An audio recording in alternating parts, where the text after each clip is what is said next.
Hi all. നിങ്ങൾക്കിപ്പോൾ എക്സലിൽ കുറച്ച് ഫോമുലകൾ ചെയ്യാനറിയാം, അതിലൊരു പിവോട്ട് ടേബിൾ ചെയ്യാനറിയാം, വി ലുക്കപ്പ് ചെയ്യാനറിയാം. ഇത്രയൊക്കെ ചെയ്തെന്ന് വെച്ചിട്ട് എക്സൽ മുഴുവനായി എന്നാണോ? ഒരിക്കലുമല്ല. ഇതൊക്കെ എക്സലിൻ്റെ വെറും ബേസിക്സേ ആവുന്നുള്ളൂ. അപ്പോൾ എക്സലിൽ തന്നെ ഇനി വേറെ എന്തൊക്കെയാണുള്ളത്? എക്സലിൽ ഒരു ഹൈപ്പർ ലിങ്ക് ചെയ്യാൻ, അല്ലെങ്കിൽ എക്സലിലെ ഒരു ഡേറ്റ എടുത്ത് വേറെ ഏതെങ്കിലും ടേബിളുമായിട്ട് ലിങ്ക് ചെയ്യാൻ, വേറെ പല PDF എക്സൽ അല്ലാത്ത എന്തെങ്കിലും ഷീറ്റുകളോ ഇതിലേക്ക് ലിങ്ക് ചെയ്യാൻ, അങ്ങനെ ഹൈപ്പർ ലിങ്കിങ് പോലുള്ള പരിപാടികൾ. പിന്നീട് അഡ്വാൻസ്ഡ് ആയിട്ടുള്ള ഫോമുലകൾ, ഇൻഡെക്സ്, മാച്ച്, അതുപോലെ തന്നെ ഒരു EMI കാൽക്കുലേറ്റ് ചെയ്യാൻ, ഡിപ്രീസിയേഷൻ കാൽക്കുലേറ്റ് ചെയ്യാൻ, അങ്ങനെ പറയുകയാണെങ്കിൽ ഇഷ്ടം പോലെ കാര്യങ്ങൾ എക്സലിലുണ്ട്.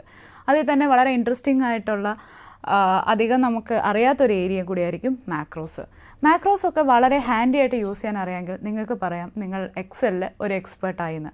സോ എക്സലിൻ്റെ ബേസിക്സ് അറിയാവുന്നവർക്ക് വേണ്ടിയിട്ട് ഒരു അപ്ഗ്രഡേഷൻ പോലെയാണ് നമ്മൾ ഈ ഒരു കോഴ്സ് കൊണ്ടുവരുന്നത്.